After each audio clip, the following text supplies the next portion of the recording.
So you've decided to listen to the Reality Czars podcast. How brave of you. Nate and Paranoid American may think that they're merely discussing cryptozoology, interdimensional realities, and crude humor. But know this, listening to this podcast puts you on a certain list, the Clinton body count, if you will. The truths they reveal are not for the faint of heart, nor the blissfully ignorant. Listen if you dare, but remember, some doors, once opened, cannot be closed. And now, your hosts, those audacious explorers of forbidden knowledge, the Reality Czars, Nate and Paranoid American.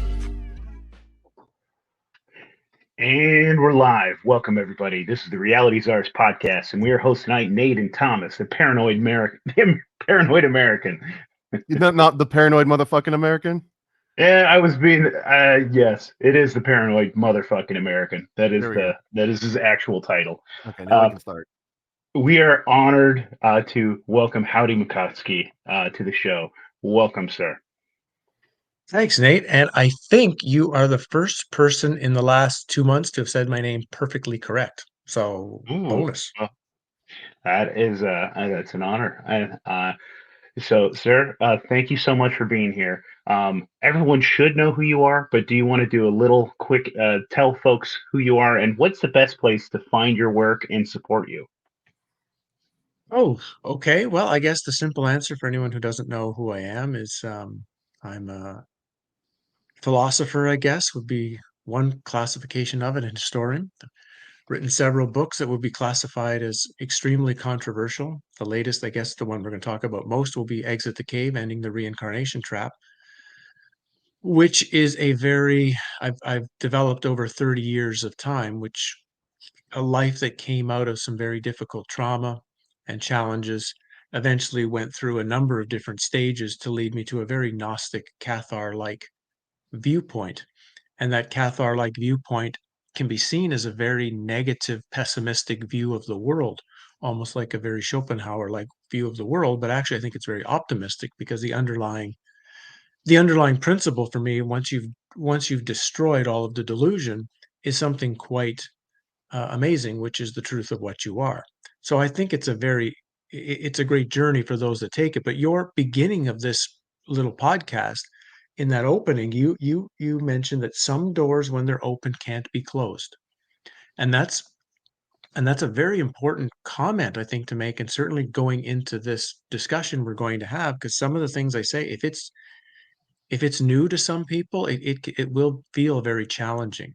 I just had a conversation yesterday with a couple of people, actually, just not an interview, just people that I know, and it was very challenging for them to even have this discussion because they're still locked in a view of the world where the world is meant to be good and happy somehow, and they couldn't wrap their head around maybe that's not true. So there's an overview. Yeah, you can. Right now, I've got my website is under my name. So if you just Google search my name and .com, you can reach it there. I've got a locals channel where most of my stuff happens now. A community is being built there where we can discuss these subjects in more detail. Kind of like you, a YouTube channel still exists. There's like 300 videos on it, but I don't really post there anymore for various reasons. And books, you can start at Amazon in my name. You certainly don't have to buy any books if you're interested there. You can pretty much pick them up anywhere you feel like. You can also get PDF files on my website. And the most important thing I'll say before we start is, I'm not all perfect. I don't have all the answers. I have a thesis. I have some ideas over 30 years of my research that I think are potentially valid and things that other people should really think about. But that's the point, is it's things you should think about, not necessarily believe or disbelieve instantaneously. Like everything, you need to look at some evidence, go and search into it yourself, and come up with your own conclusions. And that's kind of what I like to say before I always begin any of these conversations. I love it, man. Yeah. I just recently listened to another interview that you did on a good friend of our show. So shout out to Brandon Thomas from Expanding Reality. I love that guy. So I listened to like a bit of your journey and some of your past, and I don't know if that might be relevant. Do you want to discuss any of that for our audience at all for the talk? Well, what do you think might, but because again, we've got they could go, for example, and see the start of that one if they want a more That's true. detail. But is there something? But is there something specific you might want to think that, like, what stands out to you? That's something that you know your listeners, you know who's here Yeah. right now. What of that journey would you say is the thing that, oh, you'd like to bring that up and discuss that, Well, since I you've think heard that. probably the thing that I found very significant was your journey starting in trauma Yeah. and that sad tale. But again, yeah, people can listen to that. So I encourage everyone to go listen to that episode with Brandon Thomas. It was fantastic. But it does kind of set it kind of it I'm trying to look at it from your perspective, and it kind of does set the Mm, tone for the reality that you found yourself in, and it okay, that's is fair enough. really I can share a bit of that. tragic. Yeah. So simple answer, right? I grew up in Canada. Pretty much just a hockey player and a guy with a lot of sort of creative, comedic like energy. People who would see me now would not see me as a comedian, but I was a stand-up comedian actually for 15 years, right? So it's an energy that I kind of don't carry anymore, but I used to. Um, and that was kind of my life for a while. It was just an entertaining, kind of somewhat happy life. But I had a father who was a psychopath. And so you're always in a very strange place when you're living in the house with a psychopath, right? Because they're never you're always kind of trying to read the situation. So in one sense, that just from that helped me gain a different awareness of reality. Because when you're kind of always on guard and you're having to kind of track what a person is doing or thinking, you just naturally do that everywhere you go. So you become like this, you're reading people and situations very, very quickly. I was doing okay in my first, and again, I don't want to say these are extreme traumas because I've come across a lot of people with things that are much, much worse than I've had to go through. But they were traumatic enough for me to push me into really dark places. And the first one was just as I was finishing my university career, my father stole all my money and made it very difficult to complete my university education. And it also created like a stalling point because that's right at the time where you're moving from, in a sense, being a child and moving to a young adult. You're moving when you finish university, you move on and you begin building a life. And so I had this traumatic moment right at that sort of hinge point of movement between these two worlds. And it took a long time for me to be able to move from the one sort of mental state to the other. So beyond all of that, it already began this underlying questioning of the world. Within a year of from that, an ex-girlfriend of mine was murdered, and it was at sort of that point now where these two things kind of converged, and I'd had this very happy view of the world, let's say, or a view that was very prominent in the late 80s, early 90s of you can kind of do what you want. If you set your mind to it, you can do what you want. If you've got, and I kind of realized, well, here's a woman who was doing everything the way she was supposed to be doing in her life. And as fantastic a woman as you could think of, and she's dead. So I had to start it was my inner journey started, like, right there. I didn't really know it because at first I was more in just denial. I was just running away from the feelings at the time, but it began an inner questioning of, "Well, how are you supposed to live here then?" Because I've been told for the last up to that time, 24, 25 years, this is a particular way you're supposed to live, and, well, it didn't work for her, and probably doesn't work for that many people. So it threw me into quite a depression, partially because I was so sort of in denial of it. I just didn't want to deal with it. I didn't know how to deal with all of these things now going at once, right? Um, and then I didn't tell this story in the Brendan interview, but the same year I moved to Toronto. I was working on becoming a comedian, and I was for some reason I was at a subway in downtown Toronto at 8 o'clock in the morning. I don't know what I was doing there, coming home from somebody's house, right? And I remember the subway doors opening downtown, and it was the people coming to go to work, in their suits, carrying their briefcases, and they came off the subway car, and they looked like cattle going to get slaughtered. The way I saw their eyes is like, that's what I thought, and I realized, I'm not doing this.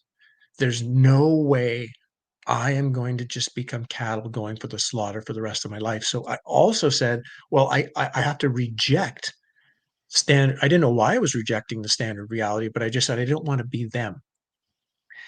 So I got to the point where I got so depressed because nothing was happening. I wanted to kill myself. That was it just got to the point where I just didn't want to be here anymore. This was 1997, and I also, because I was becoming mean, I was becoming manipulative. I didn't like how I was treating other people. Like I remember when I had this idea, I want to kill myself. I was looking in the mirror and I said, I don't like what I see. The thing looking back to me, I don't like. And I couldn't go through with it because I couldn't think of a way I could do it that wouldn't be messy for the person who would have to clean it up. So I was just sitting on all of that, and then a television program came on. It was This Old Pyramid, a Nova uh, program about pyramid building, which actually I wrote a book about to basically rejected everything that was in that episode. But it was like a lightning bolt of energy. It was like this moment of instantaneous ancient Egypt has a secret and I have to know what it is. And it sort of began, it pulled me right out of that depression completely.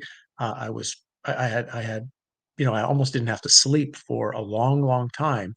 And it started a journey that went into some standard areas, but I got lucky. I got veered off the standard for a while, met some really great teachers, a Korean monk, some native Indian medicine men, um, another medicine man from the Amazon, so there was all these wonderful people that I met that sort of put me into the direction. I had a death experience after that, falling into a river near a canyon. That changed everything again from where I thought I was. I went through about a 10-year period of dealing with that. And then finally, around 2019 is when all of these period of books began to come out. And I finally felt I had moved into a position where I was kind of comfortable and stable with the 30 years of work that I've done and the exercises I've done and the research, and that I could start sharing it. So here I am after a sort of journey overview for you. I love it, man. Thank you for sharing that with us. Um, yeah, it gives us a good place to start, I think. I've had an interesting journey, like philosophically and religiously. I grew up very charismatic in like a Pentecostal church, All right. and then in my early years, in my early teens, I rejected Jesus and rejected God and went on a path of just anarchy and atheism and did a lot of drugs and actually using psilocybin is when you were talking about looking in the mirror and not liking who you were. That was a very similar journey for me using Mm, psychedelics. Um, and it helped me analyze and look at the person who I was, and realize that I didn't like who I was and I wanted to change that. mm, Um, and it actually brought me back to an understanding of God, and it brought me back to Christ, and I call myself a Christ follower. I don't like the term Christian really, but I think Jesus Christ is a pretty neat dude. But I've also been accused numerous times of being a Gnostic because I have outside, weird, out of the box ideas and thoughts. And I don't necessarily think the uh, God of the old Bible, Yahweh, is the same person that Jesus is. And so then they'll call me a Gnostic for saying that and the literary. So I would mm, love to talk to you. I just more about like, what the hell is Gnosticism exactly? And I know that there's a million, like, there's not one answer to that because I know that there are like many schools of thought, right? Um, and so I'm very interested in what Gnosticism is to you. And is there, because man, it was so fascinating listening to your guys' conversation talking about like maybe the archons or what like what the world that we live in now is. Do you want to just do an overview of kind of what? I mean, I just asked you like a bunch of things, so I'm sorry. yeah, that's fine. I write things down as you talk, so it's okay. Yeah. Um, I guess if we have to do we'll get an overview, and then I can give you a little overview of how I see what would be classified as Gnosticism, which is probably very different than sort of a standard, university professor would answer it. So generally, we come out of from a very young age with a certain belief structure about the reality. One, that reality is real. That's the first one we get. That reality is a real thing, and that it's important what we do here, right? That we're being judged and we're being valued on what we do. The second is that this was made by a loving God who cares about us, who built this either as a school or as a place of experience so that we can grow, have some difficulties, but then eventually go back and reach this wonderful, perfect Father and be perfect together. That's kind of the standard underlying principle that no matter what religion or background you come from, kind of is in the mix, right? But now I would say I have a very Gnostic sort of idea, which is that this particular reality is not real. It's a simulation. It's a copy of something else. It was built by an evil deity that the Gnostics call a demiurge, or the Cathars call Rex Mundi, and that it's designed that we, those of us who are what a Gnostic would call a divine spark, was tricked or deceived into coming into this realm. Many reasons why or how that happened, and we're just here to be basically an energy source for this system.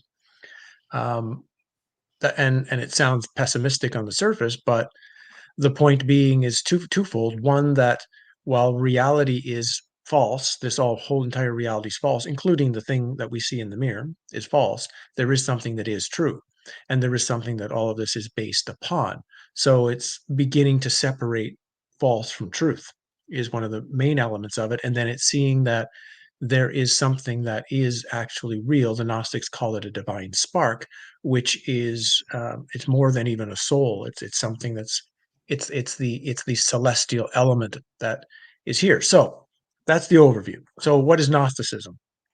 And then what would a Gnostic say to sort of how I just responded to this?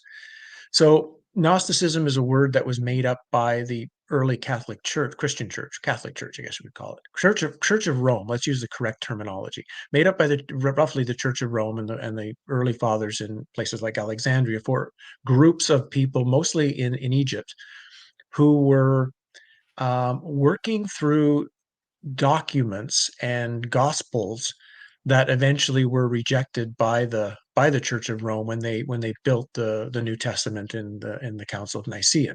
So they were working on a massive amount of documents that up only until 50 years ago we didn't know anything about, other than as fragments in these letters that various church fathers had sent to one another. The Gnostics had a viewpoint of that the Christ story was about a story about the individual, not about necessarily a savior that was coming to fix the world or fix you. It was an inner savior that each person had the possibility to reach, or others would say that it was a type of original, they called them aeons, the original pieces of creation, and one of these aeons that came into this matrix in order to offer, you might say, a way out, in order to offer an exit to return home. That would be a simple overview of how the Gnostics would describe their general principles, but it was very important to them to see, but this reality is an evil reality, and that every part of it is built in some way to be a trick or deception or to steal our energy. Even the things that are beautiful and wonderful will still operate as a trick or deception if you don't see through it.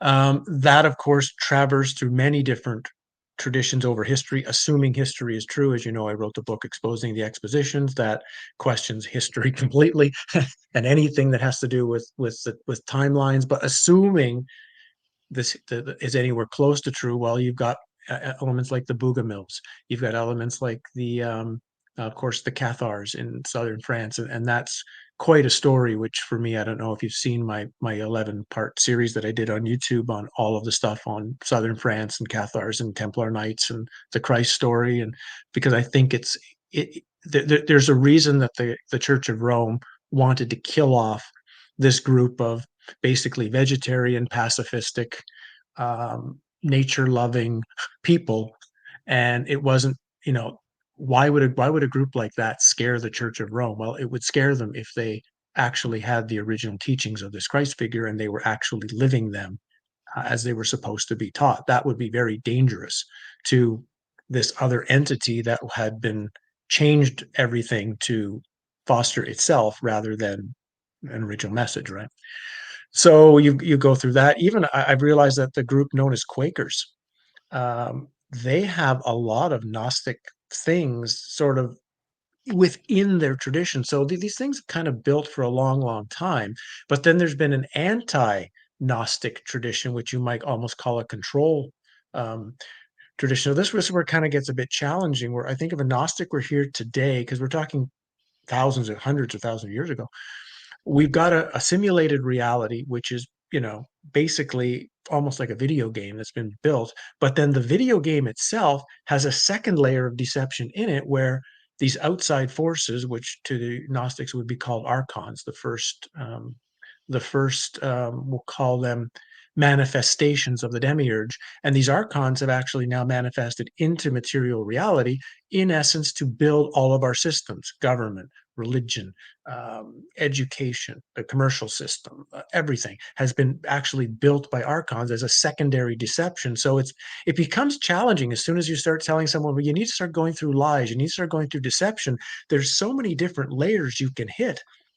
And of course, most people might hit something like, JFK assassination, moon landing, government, banking system, or whatever. And it's true. That's a layer of deception in the dream, but it tends to catch people, and they never want to say, well, what's the next layer? And what's the next layer? And what's the next? And that's the issue of the work, is that it's layer upon layer upon layer upon layer. I guess I was just so lucky early on, like I say, 30 years ago, to have had time with Mr. Park, the Korean monk, to have had time in the sweat lodges with the natives on their reserves, because they gave me very ancient thinking, very ancient ways of behaving. These were not people that you could go find on a bulletin board in a bookstore. These were not people who were writing books. These were not people at organizations. These are not people who were giving seminars. These were people who I wish they lived were writing very books. in a sense, yes, but it also was because they didn't. Well, it was more that they didn't sell their knowledge for any large amount of money. That's the best way of describing it. So it would have been okay for them to write a book, because they wouldn't have, a book is a book. The difference is when you have to start charging people like a couple $1,000s to come and hear what you have to say, when you're not making it available to a majority of people, or doing things like this, where at least you're trying to share. It's important to share anything. If you can't kind of keep it to yourself. But they also realize that there are certain people who can hear certain pieces of information. So one of the challenges I have now, because I'm writing a new book, I'm writing Exit the Cave too, and I'm having a very challenging time, because I realize I write a chapter in it and I realize, well, if I've got 100 people in front of me right now, that chapter is for 10, it's not for 90. 90 people will get nothing out of it. 10 people can get something out of it. The problem is, if it just goes out as a book, those 100 people will get something that's not right for them. 90 will get something that's not right. 10 will. So by going through this older tradition where they were testing you on a day-to-day basis to see, where I was, what my mentality was, what my mental state was, what my intent was, what my honesty level was. And then they shared with me on the basis of what I was presenting to them. And so, in one sense, I'm grateful for what was shared, but I also know there were certain areas that I would have been closed off to or not ready for. And so they didn't share with me, because it was not the time for that.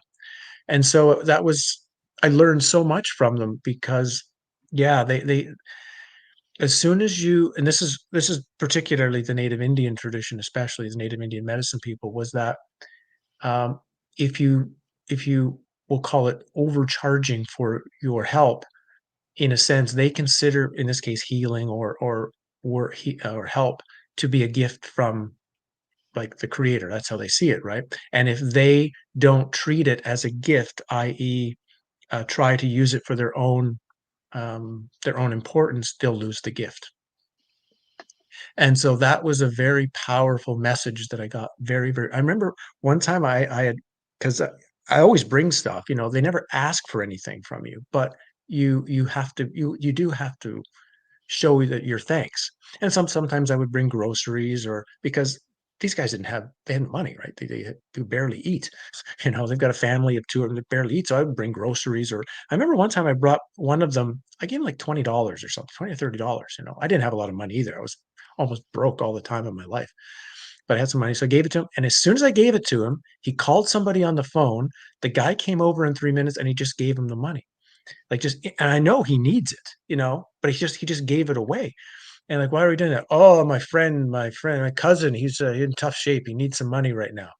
And I'm like, he's doing that because he wants to just move the energy along. He doesn't want to hold it himself. He wants to move the gift. And so I learned a lot from that time with them, which helps me go back to your original question, and then I'll stop talking, which is trying to get into this idea when you ask, well, what's a Gnostic? Because we can't really know. We don't have one in front of us.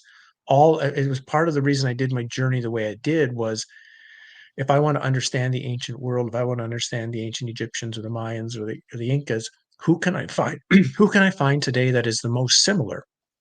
Get to know them, get to know how they operate, get to know how they think, and then maybe I can be able to get myself a bit into a mindset of the ancient past. And so it's kind of like that. If you're going to ask, well, what's a Gnostic? Well, what's the closest example we can find today? And let's talk to them, and maybe we can then go back and figure them out. Yeah, man, fascinating. There are so many things I want. My brain is just firing in a million different places. Um, I like the I like I like the idea that when you describe money as energy, because that is the way I see it. So when you gave that $20 or $30 to him, he didn't want to hold on to it. He wanted to pass it along. It is one of those things that okay. So when you were describing uh, walking into that subway and watching all those sheep basically going for the slaughter, right? Going into the meat house. There was something about you that you were able to see the deception, right? You were able to see the outside of that.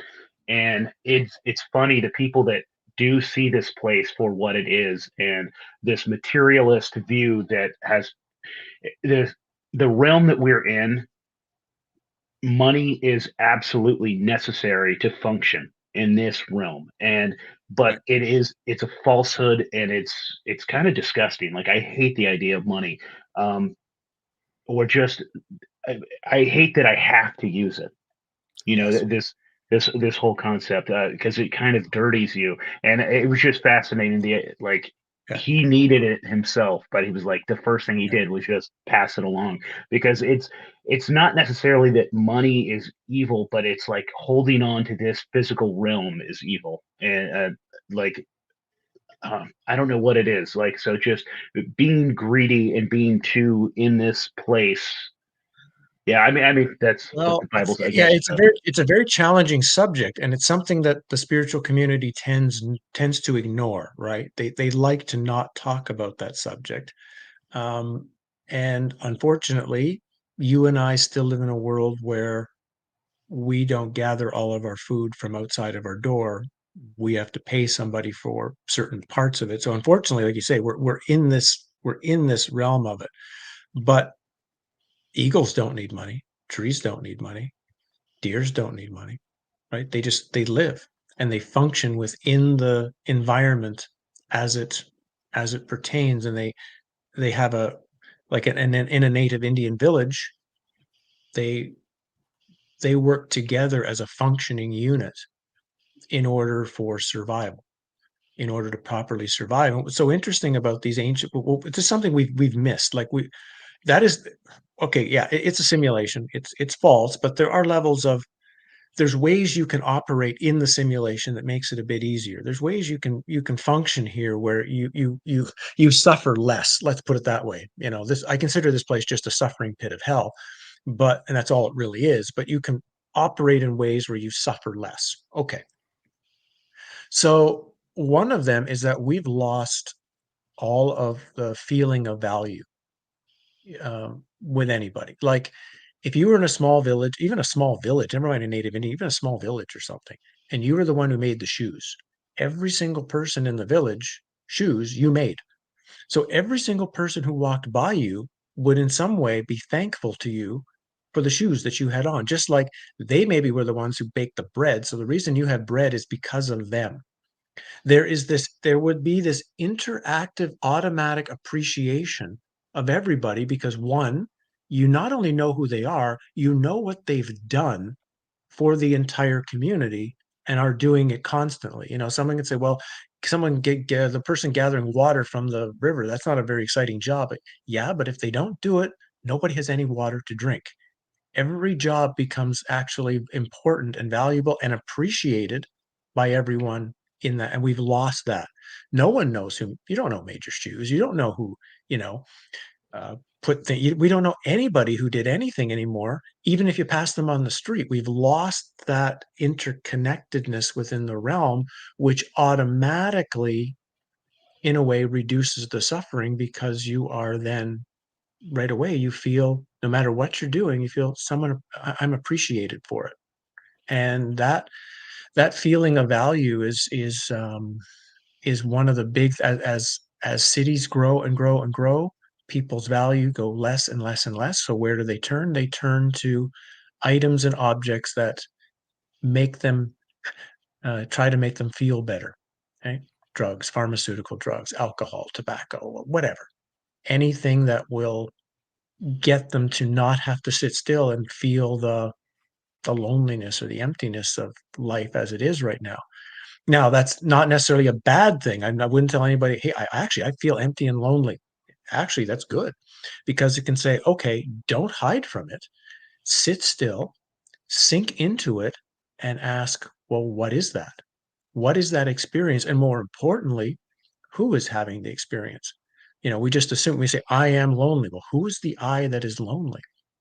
This is a really important part of a piece of my journey, was having to ask, okay, this emotion shows up and I say, I am happy or I am sad, but who or what is sad? Define the thing that is me. And if you're doing it honestly, it'll take a few years to actually do it. But once you do, everything starts to change, because then it becomes a realization. For example, like, I feel sad today. Okay, but now I can see the sadness. Well, if I can see the sadness, then I can't be the sadness, because sadness and the thing that I'm classifying as me as observing it are two different things, right? All of a sudden you're realizing, well, I'm not that. Well, then what am I? Well, and as you begin to move, a real search is always inward, right? It's always a spiral. It's called a spiraling inward, and it's presented, and it makes people a lot of money to present how you go that way in your search, to go into the material world in this way, out, out, out, out, as opposed to but it's not it's in a sense, you go backwards. It's a bizarre thing that you're sinking deeper and deeper and deeper into what you are. You can do it the opposite. Same principle is to find false and just get rid of it. That's actually the journey. You don't have to find anything true. Go look for something false. There's lots of it. Go look for something false and then say, okay, that's false, and be done with that. What's the next thing? Drop that. And eventually you'll come to one thing that you can't drop. One thing you'll try as hard as you possibly can to find and prove it's false, and you can't. And then you'll realize, oh, that's what was true. So, but again, it's a process of actually going backwards rather than necessarily always going forwards. And that's, I think, what is another of the real challenges that all of us are going through. Certainly I did at the beginning of my journey, of the way it's presented and the way the experts present it, that everything is about perfecting yourself, getting better, improving yourself, overcoming all your problems, or as opposed to just actually forget that. First, define who you are. What actually are you? What actually is this reality that you're in? Then you can determine if you need to fix or change anything. It's so backwards. There's something wrong with you right from day one, as opposed to actually maybe there's something wrong with all of this. Right? That's the thing. And if there is something wrong with me, well, actually, then I can't really blame me. I can blame the creator, because whoever created this thing created me flawed then, and created this whole experience. Like, this is a flawed realm. This is an extremely flawed realm where everything has to eat something else just to survive.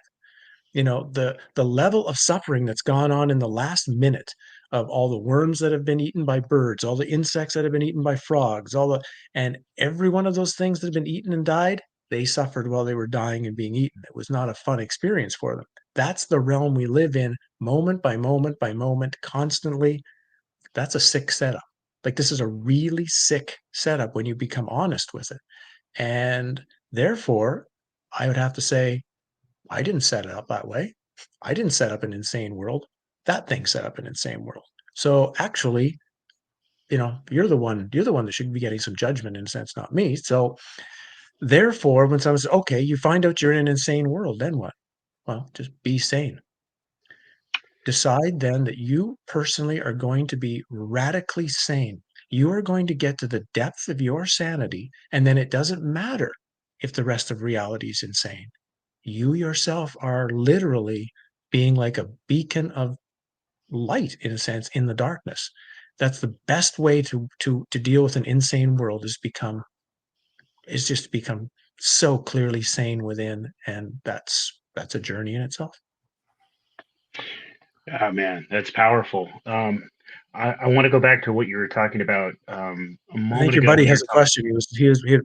He was kind of I'd waved or love to get something. Yeah, I'd love to just get one word in before we have to wrap this up. Yeah. Sorry, Thomas. Yeah, sorry, brother. I want to talk about suicide. Is that okay? sure.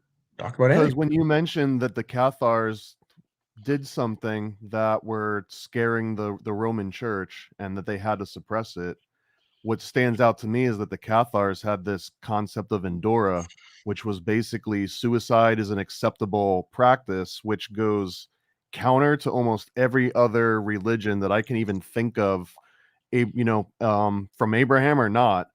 And that always seemed to me as like one of these weird oogie boogie things that if you have a religion or a culture that embraces suicide, that's scary to a lot of people. And is there something inherently wrong or bad with suicide? Yes, but there's a particular, and that's a good question. It's something I get quite a lot, actually, and there's something specific to how the Cathars involve this. So let's just first take this back in general, right? The idea of suicide. So I can understand, because I myself was there, right? I myself was at a point where the suffering was so great that, and there are people right now suffering 100 times worse than I was suffering at my time, like just horrible abuse. And you can understand why that message would come. If I kill myself, the suffering will end. That's the thought process, right? If I commit suicide, the suffering will end. Like, obviously, if somebody's really happy, really enjoying their life, has a bunch of money and a bunch of cars, they're not committing suicide. They're pretty happy, right? They're suffering. But it's a false message, because the belief becomes, okay, if this life ends, then I'll go automatically to some better place. And once you begin to dig in and understand the reincarnation cycle and come to really, that's just how this is set up. It's part and parcel of the trap. Which would make sense. Why, if you're mining people for energy and mining beings and souls for energy, well, you need to keep them in the cycle, to keep mining them. So the issue being, yeah, you might end this particular existence. The problem will be is you probably 99.99% guarantee you haven't done all the work and understanding that would be needed to bypass the reincarnation cycle and what's that called, moksha, to attain moksha in Asian traditions, and be done with this whole realm. What's going to happen? You're going to get recycled back in here. And the next one you get recycled into might be even worse. Like, it might be worse than this existence. So my message becomes, no matter how bad things are getting generally, you've still got time to do work on yourself. You've still got time to dig through a deception. Even though life may be painful, you've got some time to potentially end, because you don't just want to end this lifetime of suffering. Your goal would be to end all of them. Once you realize, hey, this is suffering, and it's suffering enough that I want to get myself out of here, then you want to get out of here, meaning Plato's cave, the matrix, all levels, this level, the etheric level, the astral level, the super duper level, the angel level, or whatever. All the false bullshit, you want to be done with all of it. So therefore, that requires work and effort. Okay, so that's the first part of it. So it's like every moment you've got a chance to do work and effort, do it. Take the opportunity, because you don't know what you're going to need. That extra one day that you get might be the little piece, that key piece of information that could maybe get you through the end of the cycle. Somebody else, I will answer your Cathar question in a second. I had another person on my locals channel bring up that they're in the medical field, and they're actually involved in a thing of actually like an emergency, saving people's lives. And they've been working so hard on the soul trap stuff. They're thinking, well, why am I keeping them alive? Wouldn't it be better to let them die? And I'm like, well, no, because probably they're going to die. They're going to go into the next world. They're going to get sucked into the white light. They're going to get reincarnated. They're going to get eaten, and they're going to come right back in here and suffer again. So it's actually a great gift if you can maybe keep somebody alive and then somehow offer some other clues or suggestions of things that they could maybe deepen their work in this realm, so that they could go deeper and deeper in their inner examination and maybe have a chance to, yeah, gain what I would call ultimate freedom, which to me is the goal. The goal is, for me, is home, which is ultimate freedom, which is ultimate truth, ultimate knowledge, ultimate whatever. But we're in a relative realm, and you can't give up your freedom. You can't give up your relative freedom and think you're going to get ultimate freedom. You can't give up a relative truth and think you're going to get, total truth. You have to work in this realm as a building block for going ahead. So let's take it back to the Cathar. So yes, the Cathars had a ceremony known as you say, the Udura. Now, it was a very specific period of when this Udura was allowed to be practiced by the Cathar. Like a Cathar wouldn't just, like, tomorrow, I don't like things, I'm doing the Udura. No, no. They had a very specific ceremony called the Consolamentum. And the Consolamentum was something that was, and I've looked in the Consolamentum, and I'm 50-50 on how great I think it was. My assumption, like I write about it in Exit the Cave. Uh, I think there's stuff that they're hiding. We might say history's hiding from us that had to be in that ceremony. That's not the way it's listed now. But the idea was, once you get this ceremony, you become what's known as a perfecti. So a perfected one from the ceremony, which I would assume not only describes the entire makeup of reality. There was a lot of discussion in it from the Gnostic Gospel, the Apocryphon of John, the secret book of John, which is pretty much the explanation of the creation of this reality. Um, so once they'd had that, they were then considered the equivalent of what we would think of as like a priest, and they now had the job of being completely sinless for the rest of their life. That if they fell out of this state of perfection from here on out, it's like, now you can't be saved again. Like, this was your savior point. You now have to, in a sense, live by an unbelievably strict moral code for the rest of your material existence in order to assure your movement. That was their thought process. Some people at that point felt like, well, now is the time that I could end my material existence, because I've, in a sense, received this perfected knowledge. And usually the most Cathars would not get something like this until they were very late in life, and they were generally sickly already. Like, they kind of were, their life was ending. They didn't have much time left anyway. Maybe they had 6 months, maybe they had 8 months. So they get this ceremony, and then they go through the Udura, which was basically to just refuse food and water until they expire. And so it was a combination of, in their belief structure, following it not to escape something, but in order to, you might say, strengthen this ceremony that had been happening with them. And therefore, they would, during this whole process, which of course at first would be a basic fast, right? Your first 4 or 5 days of that is just the same as us fasting. So you would have a tremendous potential of spiritual deepening during the first few days of that. Again, I wasn't there in 1200, so I don't know exactly what the Cathars were doing. We're just pulling out little fragments of information. But I would assume those first 5 days, they would have been in just continuous prayer.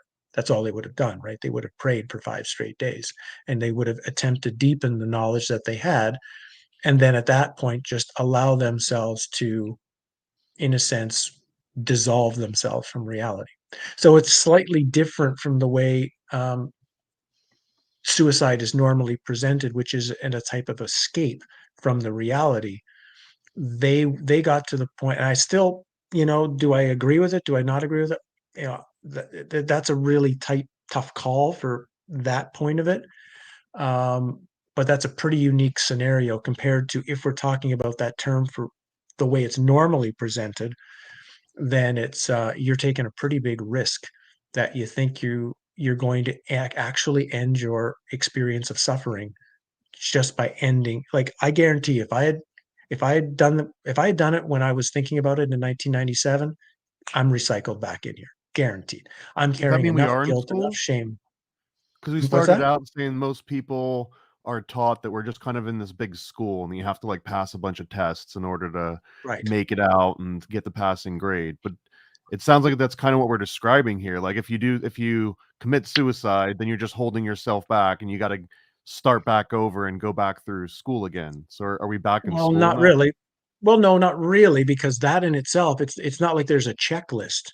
The checklist is how you will feel about yourself and your experience, and then what these archonic beings who you will meet after you die, how are they going to manipulate you? Because it's one of the first things that happens, right? And in the after death experience, generally, when you have that people describe a near death experience, there's like an 85% that's almost exactly the same. There's 15% that is completely different, and they're the most valuable. But of the 85%, they usually white light, feeling of love, Jesus, grandma, some dead relative, feelings of love, and then being told you have a mission or you haven't completed something or you need to learn something more or whatever. But those are pretty standard things. Some begin to realize that the figure that they've seen as Jesus or Buddha or whoever is really a demonic being pretending to be that. Same thing with dead grandma, same thing with whoever, that what they're doing is they're scanning your mind, scanning the dead person, well, it's scanning their whole existence, right? They're scanning their complete, tricking the person into having a near death, a life review, all sorts of things, all designed to pull out shame, guilt, and remorse. Those are the three main um, emotions they're looking to pull out. And if you go through some of these people's experiences, they'll tell you how they'll pull out a time. Someone could have lived a wonderfully kind life, and they'll pull out this one little moment when some old woman dropped an apple on the ground and they didn't pick it up. And this old woman, then she went home and she slipped on a piece of something on her floor and hurt her back. And it's your fault. It's your fault, because you didn't pick up that. And they'll hammer this, like, to young children in their death experiences, hammer this. It's sick, actually. Or if that doesn't work, then they'll offer carrots. Oh, you wanted to be special in your life. Well, you wanted to be a musician. Oh, you wanted to be a leader of a country. Well, how about we give you a new life and you'll get to do, well, yeah, of course. So every single thing they're going to do in those experiences are designed to trick you based on how you feel about, we'll say, yourself. So it's not necessarily the act of the suicide that's going to be the thing that causes the problem. It's the suicide is almost guaranteed there will be certain emotions that are going to be added to it, because that's almost for sure, right? Someone knows they're ending their learning experience. And I hate to use that term roughly, because it's not really, this isn't a school in one sense. There's nothing to learn other than the only thing you need to learn is the actual truth of the existence that you reside in. That's the only truth you ever have to learn. But there's all these little truths that are valuable to this thing, right? Moving around in the realm. There's tons to learn, but is there anything that actually is required from a standpoint of like a universal school? No. Because the bizarre thing that comes out is so many people will tell you, oh, when I was back in the after death realm, I realized I was perfect. I was complete. I was total. So you're perfect. They are going to take perfection and throw you into this piece of shit. And how is that going to make you more perfect? All that's going to do is get you dirty and sick, and then have to go back and try to turn into perfection. Richard Rose says it great. Why would an omnipotent being create a bunch of ignorant people and then torture them to make them better? It's, the whole thing is ludicrous when you begin to think about it. So when you begin to see it's not really about experience, it's about something else, then we can begin to get really, really curious about where we are and get curious about the suffering. Like maybe, and Nate brought this up kind of at the beginning about my trauma, and trauma is one of the key elements in this whole story, right? If somebody has had and there are some people who've had perfectly wonderful lives, everything I say is going to sound insane. Like it's just going to sound nuts. Life is fantastic. So either got to be some trauma in your own life or trauma to someone really close to you, a really close family member or friend who's gone through something really, really difficult. And you have to start wondering why. Why would a reality be set up that way to have this kind of experiences within it? And that's the process. It's a questioning. And again, like I said earlier, I don't want to say that I'm 100% right about anything. In a month's time, there's something could change. If I get new views, new ideas, new experience, something might change. This is just how I've come to see it after 30 years. And so once I've taken away the school idea, once I've taken away this has been set up somehow for me personally, right? Some kind of egotistic idea we have that, God loves me so much, he set this up for my experience. Once we take that out of the way and say, okay, if those aren't true, then what is this place? Like, what actually is this place?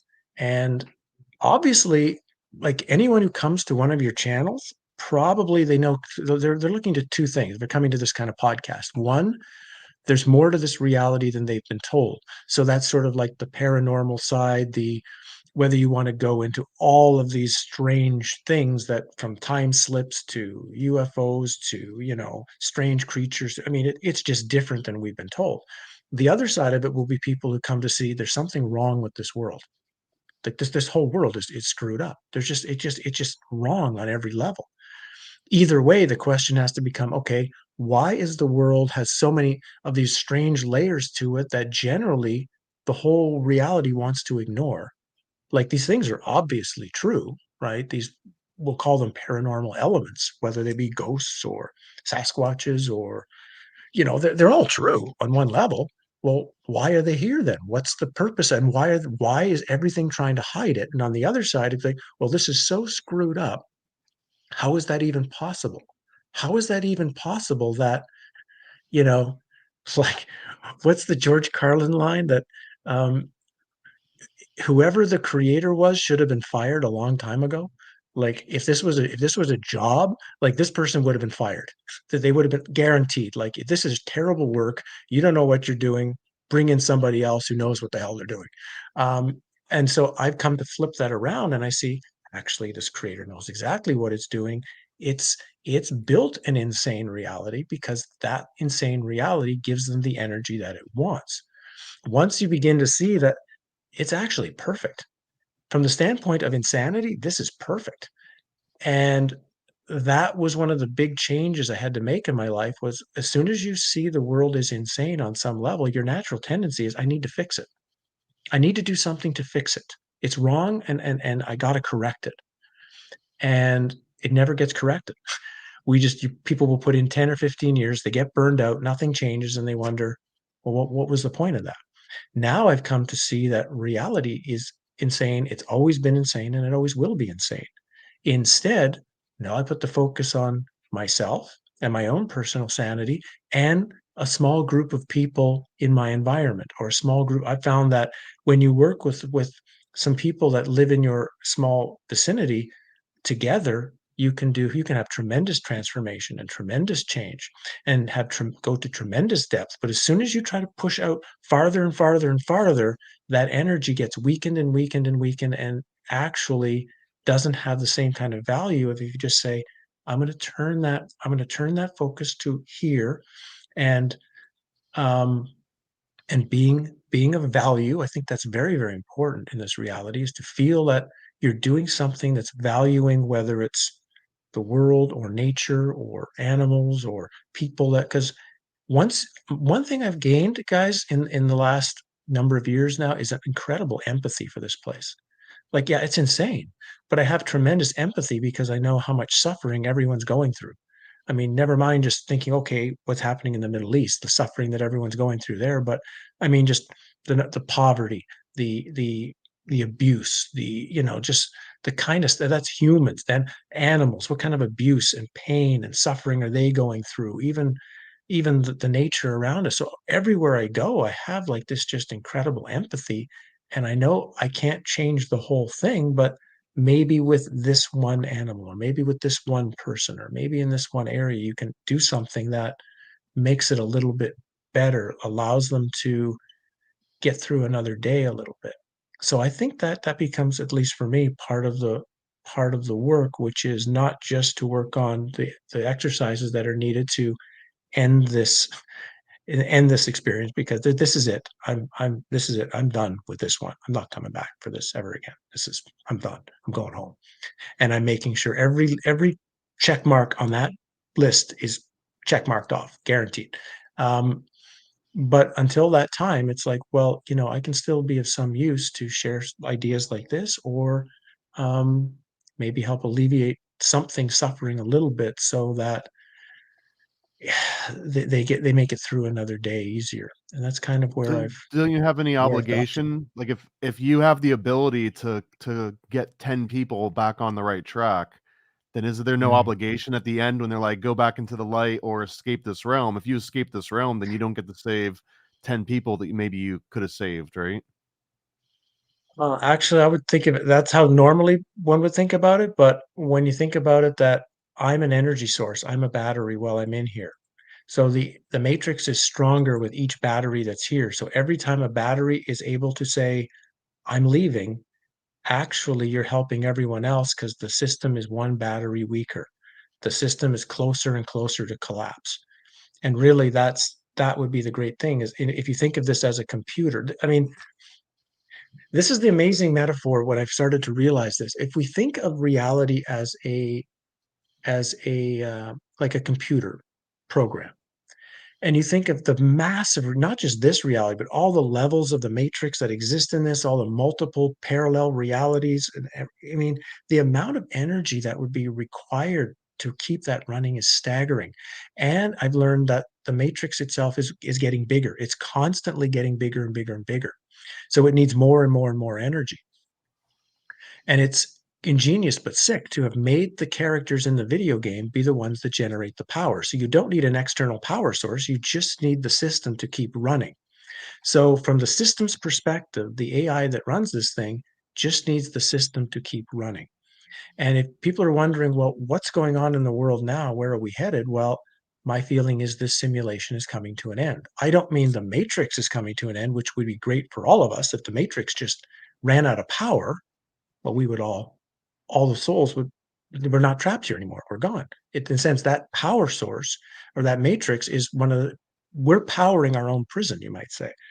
So by any each one who leaves makes it harder for the system to keep it going.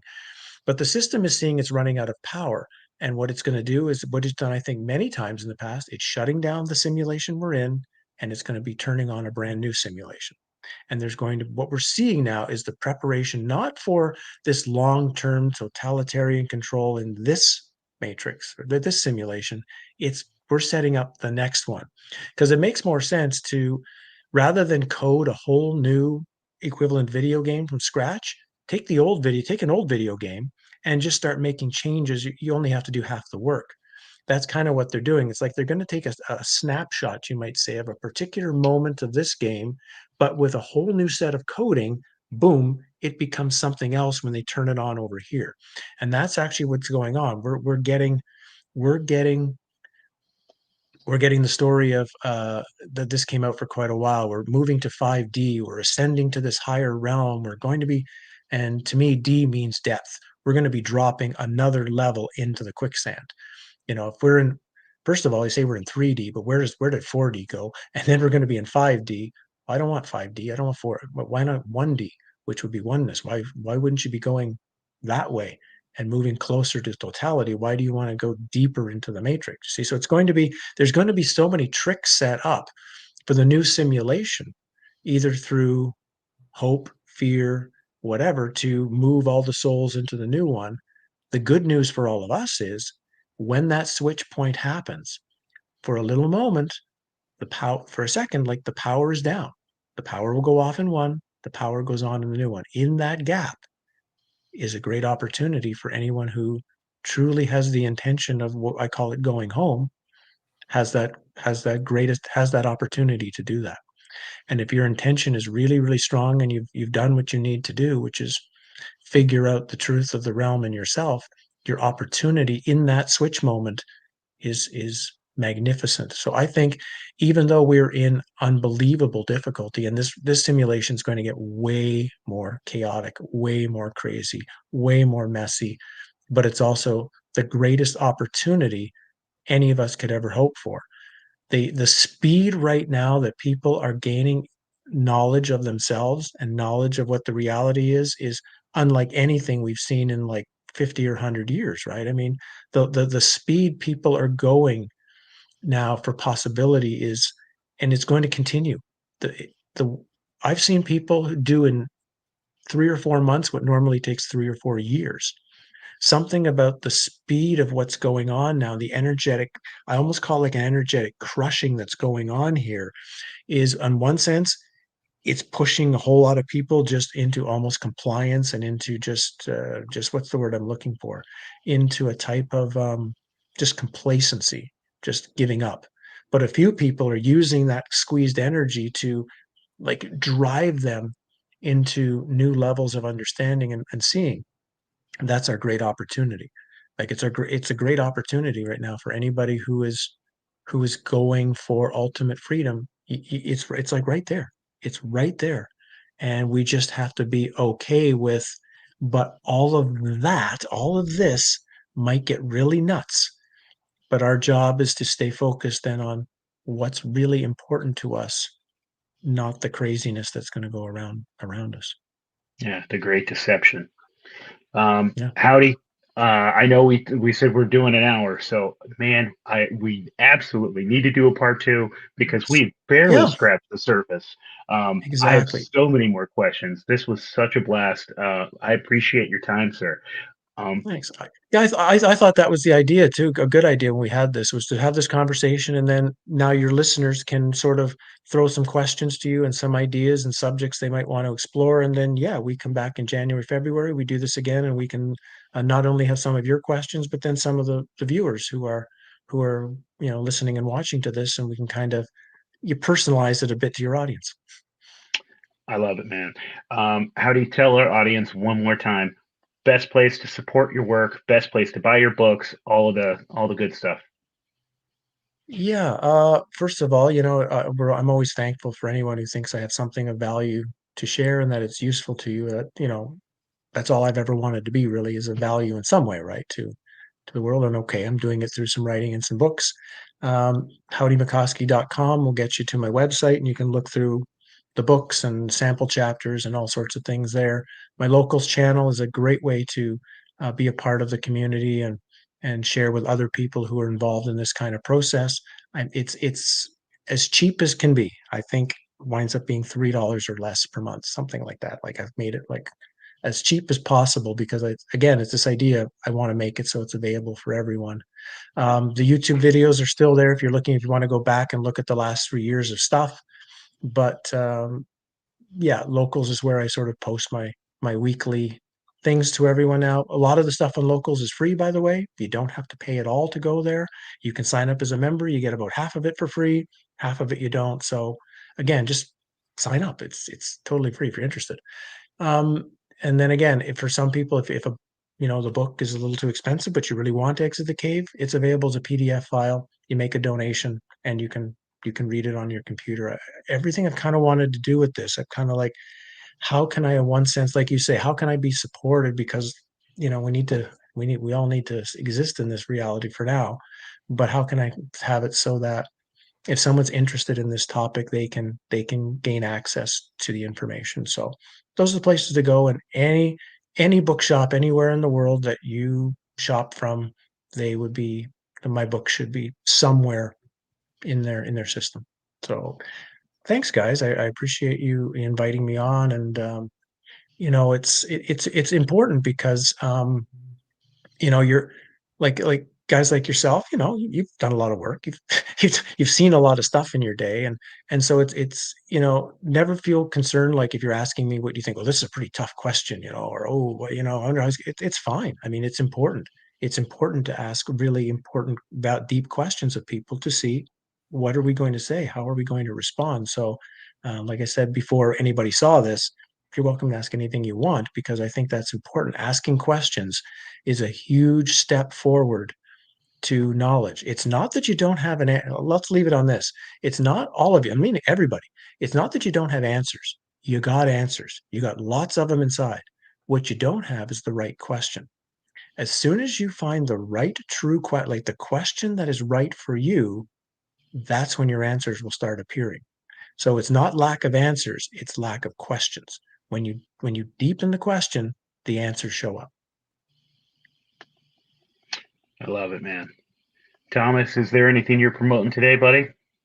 Yeah, actually, the one that would make the most sense is I've got a comic book called Secret Mystery School, which is sort of this premise of maybe you can escape this realm and you go to this like etheric realm where all the ascended masters are and everything. There's lots of drug and dick jokes in there too, so don't be fooled. That's essentially what it's about, is just drugs and dick jokes. But this series in particular is kind of like my best way to because I can't put it eloquently in words. I have to draw silly pictures or make it like this over the top hyperbole. But if you like the stuff that we've been talking about, you might like Secret Mystery School, and you can read the whole thing for $3 on my Patreon, which just I'll take your energy and I'll convert it into other energy and spread it back out. So I love that analogy so much.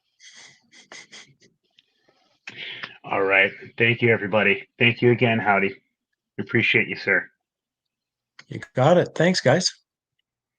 So you've decided to listen to the Reality Czars podcast. How brave of you. Nate and Paranoid American may think that they're merely discussing cryptozoology, interdimensional realities, and crude humor. But know this, listening to this podcast puts you on a certain list, the Clinton body count, if you will. The truths they reveal are not for the faint of heart, nor the blissfully ignorant. Listen if you dare, but remember, some doors, once opened, cannot be closed. And now, your hosts, those audacious explorers of forbidden knowledge, the Reality Czars, Nate